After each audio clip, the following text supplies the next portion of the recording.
Problem ये है कि ख्वाजा अजमेरी की जो दरगाह है वो 800 साल से है और दरगाह शरीफ पे कभी भी ऐसा कोई क्लेम नहीं उठा।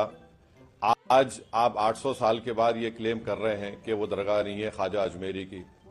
करना क्या चाहते हैं आप? देखिए, दरगाह शरीफ में तो हर साल नरेंद्र मोदी चादर भिजाते हैं। कई प्रधानमंत्री ने चादर भिजाया। हमारे पड़ोसी दो ममालिक वो डिप्लोमेसी के नाम पर डेलीगेशन भी करते हैं, डेलीगेशन भी जाते, ऑफिशियल डेलीगेशन।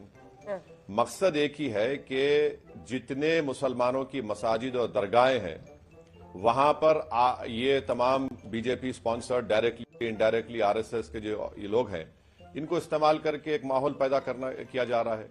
आप क्या ख्वाजा अजमेरी की दरगाह पर कैसे आप बताएंगे? बताइए। सुधांशु त्रिवेदी जी जवाब दीजिए। वो कह रहे हैं बीजेपी आरएसएस स्पॉन्सर्ड है ये। तो रुको जरा, सबर करो। ये सब एक सिंपल सी बात है, कोर्ट ने बात सर्वे के लिए कही और मुझे तो बड़ा आश्चर्य होता है जो लेफ्टिस्ट रैशनलिस्ट और फंडामेंटलिस्ट ये सब पहले कहते थे हर चीज में सबूत और जांच के बाद होना चाहिए, वो आज कहते हैं जांच ही नहीं होनी चाहिए। और मैं अंजना जी उससे बड़ी बात कह रहा हूं, ये हिंदू मुसलमान का तो मुद्दा नहीं है। मुस्लिमों में एक नहीं कई फिरके हैं जिन्होंने एलानिया फतवे जारी कर रखे हैं कि साहब दरगाहें कुफ्र हैं। जाकिर नायक का वीडियो कोट कर सकता हूं जिसमें सईद बुखारी की हदीस को वो कोट कर रहा है और वो कह रहा है कि प्रोफेट मोहम्मद साहब के रेफरेंस से बोल रहा है। वो ये कह रहा है कि उनका कहना है कि ना कोई पक्की कब्र होनी चाहिए और उसका कहना है कि जो आप दरगाह पे जाते हैं चादर चढ़ाते हैं बिल्कुल गैर इस्लामिक है और ये कुफ्र है। और ये मैं हवा में नहीं बोल रहा हूं, इस देश में एक मजार थी चरारे शरीफ कश्मीर में जो जला दी गई, सदियों पुरानी थी और उसके बाद उसको जलाने वाला मस्तगुल पाकिस्तान भाग गया। किस लिए जला दी गई? ये कहने के लिए कि ये कुफ्र है। साहब मजे की बात यह है कि वो तो किसी हिंदू ने नहीं किया। और याद करिए, मुसलमानों की सबसे मुकद्दस मस्जिद हजरत बल कश्मीर में, अगर उसमें आतंकवादी घुस गए 1993 में तो उसके साथ जो बेअदबी हुई वो किसने किया? कौन है ये लोग? कहां से आते हैं? यानी अलाउद्दीन खिलजी के जमाने से अगर आप अमीर खुसरो की किताब देखेंगे मैडम, जिसका नाम है खजाइन फतूहा, उसमें जिक्र है। फिर मुगलों का दौर रहा, उसके बाद मुगल खत्म हुए, मराठाज आए। मराठाज ने जब कमजोर पड़े तो अजमेर को 18,000 रुपए में अंग्रेजों को बेच दिया।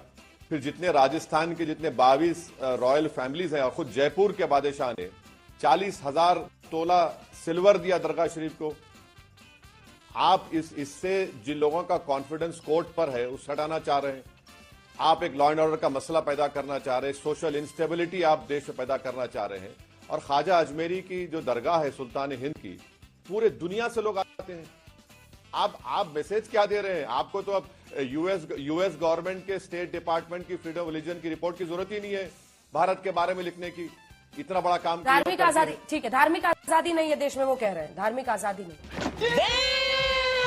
मैं उनसे फिर यह कहना चाहता हूं जो धार्मिक आजादी की बात कर रहे हैं, तो मैंने तो कोट किया तमाम मुस्लिम फिरके हैं जिन्होंने की दरगाहों के खिलाफ फतवे जारी कर रखे हैं। और मैं एग्जांपल देना चाहता हूं कि बहुत बड़े पत्रकार हुए हैं, मार्क ट्वेली, वो ब्रिटेन के थे और भारत में 3 दशक तक रहे हैं। और उन्होंने लिखा कि Muslims in the India are luckiest 2019 में। किस आधार पर लिखा? कि उन्होंने कहा कि वो निजामुद्दीन एरिया में दिल्ली के रहे और उसमें एक तरफ हजरत निजामुद्दीन औलिया की दरगाह और सड़क के ठीक दूसरी तरफ तबलीगी जमात का ऑफिस था। उन्होंने कहा इतनी डाइवर्जेंट थॉट वाले कोई 2 मुस्लिम सेक्ट किसी भी मुस्लिम देश में 30 साल नहीं रह सकते थे, एक ने दूसरे को तबाह कर दिया ही होता। ये तो भारत है जहां के मुस्लिम कम से कम इतने लकी हैं कि अपने मजहब में जैसे चाहे इबादत कर सकते हैं और वो सिर्फ इसलिए है क्योंकि यह हिंदू बाहुल्य है। इसीलिए जो हिस्सा में हिंदू खत्म हो गए, मैंने चरारे शरीफ का उदाहरण दिया, वहां पे मजार जो है वो जला दी गई।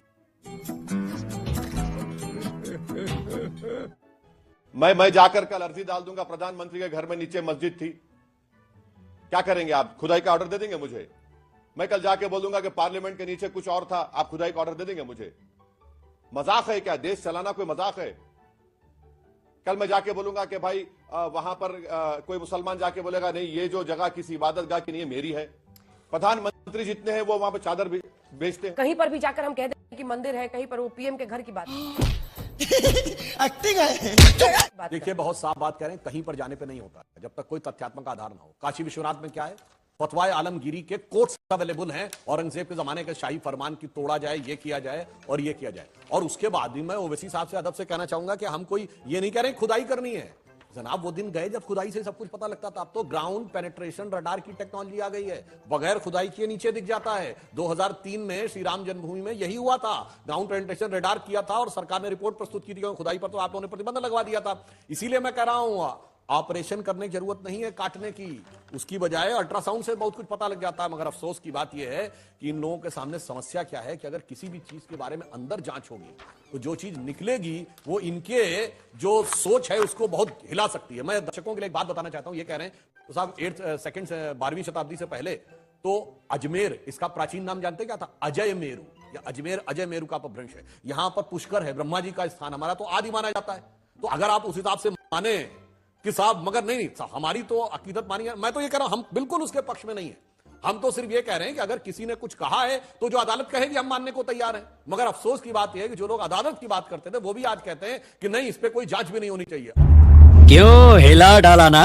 और मैं लाइटर नोट पे कह दूं अंजना जी, जांच से लोग इसलिए डरते हैं कि जमीन के नीचे देख लेंगे या अपने शरीर के अंदर जाके देख लेंगे। डर इस बात का है कि वो जो पुरानी फिल्म थी 70 के दशक की कि अमर, अकबर, एंथोनी, तीनों का बाप आखिर में किशन लाल निकला था, वो खौफ उन सियासत करने वालों को डराता है जिन्होंने गरीब और मजलूम मुसलमानों को बहका के रखा है कि तुम सब वहां से आए हो, कोई अरब से आया, कोई ईरान से आया, कोई कहीं से नहीं आया है, सब यहीं के।